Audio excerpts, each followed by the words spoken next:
Ahora, Montserrat te decía algo que es llamativo en su intervención anterior, que me dejó por lo menos pensando. Ella en el fondo lo que te está diciendo es que de años después lo encarcelan porque aparece un cabello en la escena del crimen. Que me parece que, si tú me lo preguntáis, es como una aguja en un pajar. Que increíble encontrar un cabello de otra persona 10 años después en la escena del crimen. ¿Nos podríamos enfrentar a algo similar con el tema de Madeleine? Porque es como lo que decís tú, Carlos, cuando el rastreo se hace bien, se pueden sacar muchas pruebas para obtener evidencia científica. Cuando el rastreo se hace mal, todo este tipo y este nivel de pruebas se termina perdiendo. ¿Tiene que ver directamente con el manejo de las escenas? Exacto, las escenas y el conocimiento que tiene la policía para manejar esa escena es fundamental, porque el policía puede tener toda la voluntad del mundo, y lo hemos visto acá y en muchos casos, la máxima voluntad y el querer hacer las cosas bien, pero si no tienes el conocimiento de saber qué evidencia se puede levantar, las herramientas tecnológicas de que esas evidencias que puedes levantar las puedes analizar con este otro tipo de equipo, ya se nos va cayendo y vamos perdiendo tiempo y tiempo valiosísimo, y se puede ir destruyendo evidencia. Entonces, ¿se acuerdan que cuando conversamos este caso hace algunos meses atrás, hablamos de los vehículos también que están involucrados o que hay sospechas? Sí. Evidentemente puede haber evidencia aún ahí entre medio de los asientos, se deben sacar los tapices, se deben buscar bien los elementos. Entonces, siempre puede haber algo, lo que pasa es que hay que buscarlo bien. Y hay que tener los elementos para... Exactamente, hay que saber buscar, es la mejor palabra. Ok, mira, a ver, entendamos un poco de quién estamos hablando y en qué momento, siendo que ni siquiera estaba incluido dentro del documental de Netflix, ¿cierto? Que fue algo que hizo un relevamiento de interés público global del caso de la desaparición de Madeleine McCann.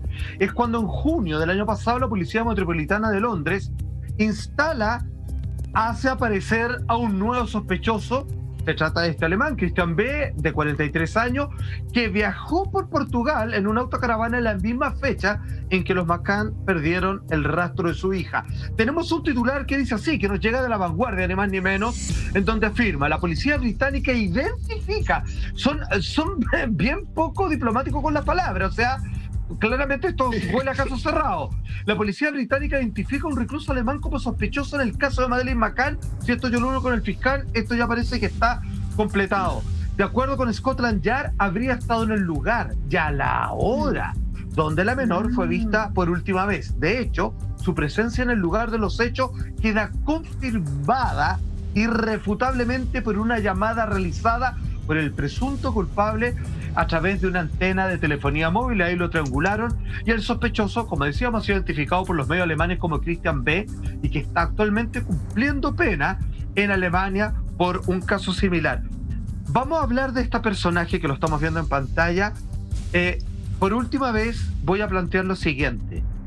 No me deja llamar la atención que cuando esta pequeñita desaparece en este lugar de recreación veraniega de sus padres con un grupo de amigos, en ese momento, en ese lugar, aquella noche, habían 3 depredadores sexuales previos en el mismo lugar al mismo tiempo. ¿Qué es eso? O sea, habían 3 personas, 2 de ellas condenadas por lo mismo que este hombre alemán que ahora está en prisión. ¿Eso puede explicar, Carlos, que esto haya demorado tanto y que se haya dado una alineación de planetas horrorosa de que habían personas pedófilas rodeando a esta pequeña y por eso esto se ha demorado tanto? ¿O es una casualidad cósmica esto que planteo? Yo creo que se dieron cuenta de esta casualidad, pero se tardaron mucho. El proceso investigativo es bastante extraño en todo este tiempo. Si bien es cierto, las redes de pedofilia son redes muy cerradas, pero las policías manejan esa información. Las policías saben cómo ingresar a estas redes de pedofilia, tienen gente infiltrada, por supuesto, y se van viendo. Pero tenemos que entender que los pedófilos no es que exista un tipo de pedófilo, sino que existe una amplia gama de pedofilias con diferentes parafilias dentro de ellas. Entonces, ahí es donde nosotros tenemos que empezar a enmarcar estas personas, o lo que yo hubiera hecho como investigador, que es estas personas que se encontraban trabajando en ese resort, qué tipo de pedofilia practicaban, a qué tipo de de parafilia, parafilia, para claro, menores, para gente del mismo sexo, del sexo opuesto, etcétera. Todos esos antecedentes. Y este perfil, y sacar el perfil de Christian B. y saber cuál es el tipo de parafilia y de pedofilia que él practica también. Entonces, porque hay diferentes tipos de pedofilia, con pedófilos reconocidos internacionalmente, por ejemplo Michael Jackson, y él tenía un tipo de parafilia muy específica con menores del mismo sexo. En el caso de Christian B., si es la persona que está siendo imputada por este delito, claramente él tiene una parafilia que va orientada a menores de otros, del sexo opuesto. Entonces, hay que ver esos antecedentes, pero sí, me suena que se tardaron mucho.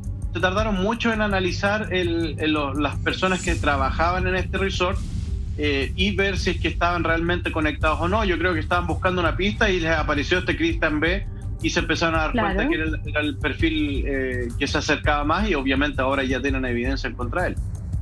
Claro, no solamente el perfil, sino que también lo geolocalizan en el lugar a través de esta llamada telefónica, a través de la triangulación, logran dar con este sujeto ese mismo día, en esa hora y en ese lugar. Ahora, al analizar este perfil, como tú bien dices, Carlos, de Christian B., es muy complicado porque él ha tenido distintos casos, desde agresiones, robos, drogas, violaciones. De hecho, su primer caso fue en el año 94. Cuando el primer sospechoso, entonces. Pero imagínate, él tenía recién 17 años y cometió abuso contra un niño. Entonces, tienes acá el perfil de un tipo que es capaz de abusar a un niño, es capaz de abusar a una mujer adulta mayor, es capaz de de traficar drogas, de hacer robos. Entonces es como muy complejo de analizar. De hecho, otra de las pistas entonces como encasillarlo dentro de un perfil se hace bastante complejo, y me imagino que también eso complejiza la investigación. Ahora, hay que sumar otro dato, que él en el año 2017 le comenta a un amigo a raíz de una transmisión que estaban dando en televisión acerca del caso de Madeleine McCann, que se cumplían ya 10 años de su desaparición, y Christian le confiesa a ese amigo, un poco entre copas, que él sabía lo que había pasado. Y el amigo ahí quedó pensando y fue directamente a la policía a constatar entonces esta declaración que le había hecho Christian en ese entonces. Y parece que también, sumando todos esos antecedentes, es porque se llega a tener como sospechoso hoy día a este alemán de 43 años. Ahora la pregunta es quizás ¿desde cuándo lo vienen siguiendo? ¿Se sabe más o menos cuánto tiempo llegó con dar con su nombre? Porque nosotros lo supimos ahora, hace unos meses. Pero ¿cuánto tiempo lo venían investigando? Sí, eso es súper bueno, que la gente y la comunidad pueda ayudar. Eso es lo que la gente busca, y las policías, por supuesto, buscan, que seamos una comunidad en conjunto y podamos aportar cuando tengamos antecedentes. A este personaje lo vienen siguiendo hace muchísimo tiempo. Lo que pasa es que la policía portuguesa nunca lo tuvo como sospechoso, pese a que la policía la policía británica lo tenía como sospechoso, pero la policía alemana no lo había considerado en primera instancia. Entonces ahora llegó mucho más información, se dieron cuenta realmente los alemanes, dijeron, parece que es verdad lo que teníamos información hace mucho tiempo, parece que ustedes tenían razón, empecemos a analizar y empecemos a seguir a este tipo, y ahí obtienen las triangulaciones telefónicas, se dan cuenta que estuvo justo en el lugar, la fecha y en la hora cuando desaparece más. Estaba fácil en realidad. Es que ¿sabes qué? Eso es lo llamativo. Perdóname, estamos hablando de un balneario donde va gente que tiene un buen nivel adquisitivo. No es un balneario que es barato. ¿Ya? Primero.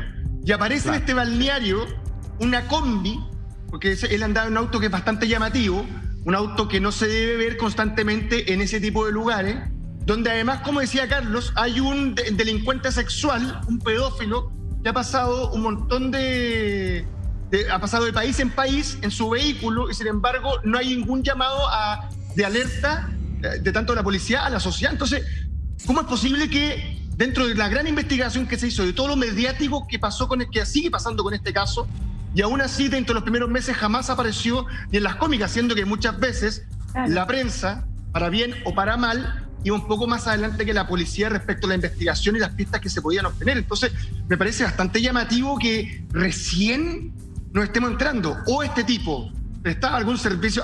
Digamos una cosa, las cosas como son. Hay pedófilos que son muy poderosos. Hay gente que tiene mucho poder y tiene esta desviación sexual, esta enfermedad, ¿ok? Este es un peón. Este tipo que aparece en el apoyo es un peón. Y posiblemente, como muchos peones, era capaz de conseguir ciertos niños y llevárselo a gente con mayor poder. Es la única idea que ronda mi cabeza para que el nombre de este personaje, yo no puedo decir Christian B. porque pienso en Christian Bale, el actor, entonces me cuesta mucho, para que él termine siendo recién el culpable. Es bastante llamativo, es bastante extraño. Seguramente acá hay cosas que son un poquito más grandes, así como el caso de Epstein, y esto es solamente la punta del iceberg. Sí, puede ser exactamente. Sí, hay que, tal como tú lo dices, las redes de pedofilia son enormes, abarcan muchos niveles, entonces a lo mejor en la punta del iceberg hay que empezar a tirar la hebra y quizás quién va a salir en el baile. Entonces vamos a ver qué antecedentes hay. Exacto, después de tanto tiempo que transcurrió hay que ver qué cosas hay disponibles que confirmen la investigación. Simplemente decir que este alemán finalmente, año 2007, año de la desaparición de Madeleine, abandona precisamente Portugal. Y la consignación de la Fiscalía en Alemania dice, abriendo comillas, con el sospechoso, con este hombre, Christian B., estamos hablando de un depredador sexual que ya ha sido condenado por crímenes contra niñas y que ahora está cumpliendo, a propósito de aquello, una larga sospecha. La verdad es que sucede lo siguiente. Sabemos que el fiscal se le salió. Carlos no puede ser más preciso. Nos dice, esta pequeñita está muerta y tenemos pruebas concretas. Atención, ¿qué significa pruebas concretas? ¿Cuáles han sido las pericias que se hicieron en Alemania? ¿Cuáles son los objetos que ligan a este hombre hoy día en prisión de 43 años, que parece ya ser esto un caso resuelto como el único culpable que estuvo en el lugar día y hora cuando desaparece la pequeña, y teniendo él un tremendo historial como abusador sexual de menores? Las pruebas que han investigado si se han metido o no en la casa de este depredador sexual es lo que veremos a la vuelta de esta breve pausa comercial. No se muevan.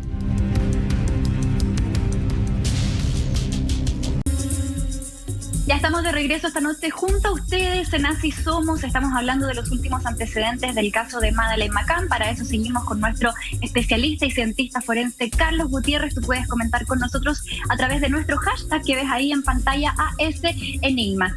Tenemos una noticia para todos ustedes porque a partir de mañana a las 11 de la mañana tenemos un nuevo programa aquí en nuestra parrilla de la red. Atención.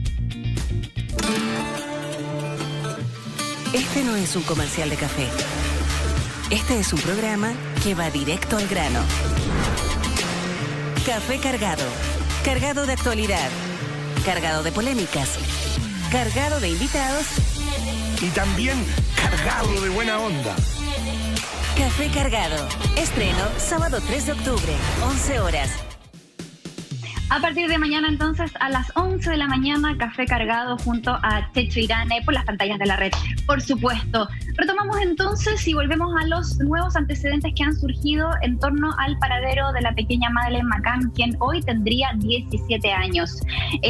La policía alemana la da derechamente sin vida, la declara sin vida, y por eso también han tenido a los efectivos alemanes bajo una búsqueda bastante compleja y profunda, ¿cierto? Que dice que Madeleine McCann finalmente habría fallecido en manos del sospechoso alemán Christian B. Salfate. Ahora, hay un antecedente que aquí no te quiero poner en apuros, Carlos, pero empieza la cosa a ponerse rara. Insisto, esto, a como suena, es caso cerrado y era tan fácil. Entonces aquí tengo mis sospechas, pero hay un elemento que aquí es donde, como decía el fiscal, la pieza que falta del rompecabezas rara. Atención, las autoridades británicas, por su parte, cuando el hombre ya está encarcelado, que tienen pruebas concretas, pero los británicos están buscando información sobre la camioneta, esta combi, ¿cierto?, que pasó 3 fronteras, 3 países, para llegar a Portugal y al parecer salir con la niña cruzando por 3 países. Y otro vehículo, ojo con este dato, marca Jaguar. O sea, te voy a comprar una casa en la playa, te compras este auto. Que utilizó el sospechoso y que fue transferido, ojo con esto, a nombre de otra persona el día después que la niña desapareció. Los investigadores británicos aseguraron, abro comillas, alguien por ahí sabe mucho más de lo que está dejando ver. Los alemanes, caso cerrado. Los británicos, espérame, aquí faltan cosas. Este hombre tuvo la posesión de un auto costosísimo, impagable para la mayoría de los mortales, y el día es traspasado a una persona que no sabemos quién, que pudo poder adquirirlo, imagínate lo que pagó por eso, y ahora el auto está inubicable. La están haciendo corta, Carlos, te lo pregunto de una, y le están echando la culpa al rival más débil, o tenemos que volver para atrás porque esto es más complejo. Y aquí, una vez más, volvemos a poner de sospechosos los papás, la gente del barman, el psicópata asesino que se murió en Suecia, en Noruega, no me acuerdo dónde, etcétera, etcétera. Y en realidad esto está lejos de ser tan simple como parece. Yo te voy a agregar otro interrogante. A ver. ¿Es imposible que una persona pueda manejar 2 vehículos al mismo tiempo? Al mismo tiempo. Entonces tienes un Jaguar en la escena del crimen, y tienes una combi en la escena del crimen. ¿Quién los manejó? O sea, el tipo dejó un auto, después se fue volando a Alemania y se vino manejando en el otro, lo adquirió allá. Son cosas que nadie las sabe.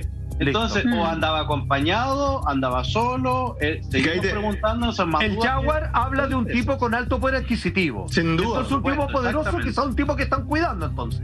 Exactamente. ¿Y quién lo compró? Si hay un registro, vayan a interrogar a la persona que compró el vehículo, por qué lo compró, en cuánto lo compró, a quién se lo compró, porque los papeles y el nombre va a estar ahí. Pero puede haber dejado el papel, los documentos firmados, y fue otra persona y otra persona llevó el vehículo. Claro. ¿Ese vehículo tiene evidencias o no? Lo están buscando, por supuesto, por eso no lo han periciado. La combi, ¿qué encontraron dentro de la combi? Ya sabemos que la combi fue en el vehículo en que se traslada este sujeto y vuelve a Alemania, pasando todas estas fronteras.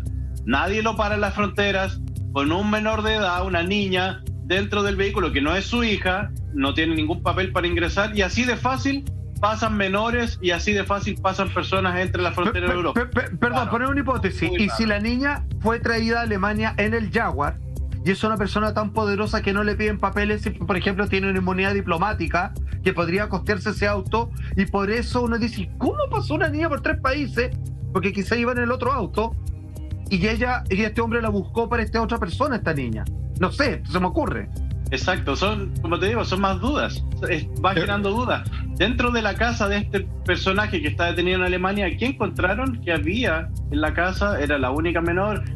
Te insisto, pasaron muchas fronteras, controles fronterizos que son exhaustivos, independiente de que esté en Europa. Uno tiene que pasar por un control fronterizo para estampar el pasaporte y todo eso. ¿Nadie vio a la niña? Qué raro. Es que eso es... además, perdona, de formación cinematográfica, yo escucho que hubo un cambio de auto y eso es tráfico. Es ir no dejando huella, es ir cambiando la huella. Pasar de una combi a un auto de lujo. Claro, por eso te digo, es bastante llamativo. Ahora, me parece que lo del auto de lujo que aparezca va a ser bastante complejo. Más que nada porque recuerdo un caso que llevamos un tiempo policial, en el cual, porque por un error que estaban buscando un auto y ese auto estuvo escondido en un garage cerrado durante 3-4 años, y por una casualidad lo pudieron encontrar y finalmente se resuelve el caso. Entonces, me parece que ese auto debe estar bastante bien escondido, porque me parece que aquí estamos tratando con personajes de círculos de poder no solamente potentes, sino que además con personajes que entienden muy bien cómo se mueve ciertos niveles de tráfico de personas a una escala mucho más grande de la que nosotros creemos. A mí por eso insisto, esto lo puedes terminar conectando con Epstein con mucha facilidad. Acá puedes terminar conectando un montón de puntos. Y hay gente poderosa. Hay gente poderosa. Oye, perdóname, la Deep Web principalmente es para que se junten los pedófilos. Y lamentablemente ahí es donde se encuentran. Esto es como, y las redes internacionales las cuales van abriendo son mucho más amplias, inclusive las que las policías pueden llegar a creer. Recordemos el caso Sakaratz también, que estaba metido mucha más gente de la que solamente se terminó apresando en esa ocasión. Entonces, ojo con eso. Me parece que acá o esto termina aquí con el alemán encerrado, cadena perpetua para siempre, se cierra el caso, y obviamente van a tratar de barrer con olvido todo para que no sigamos indagando, o finalmente acá se empiezan a abrir las redes y empezamos a descubrir quiénes son los que están dedicándose a traficar niños a través del planeta solamente con fines que tienen que ver directamente con el ámbito sexual.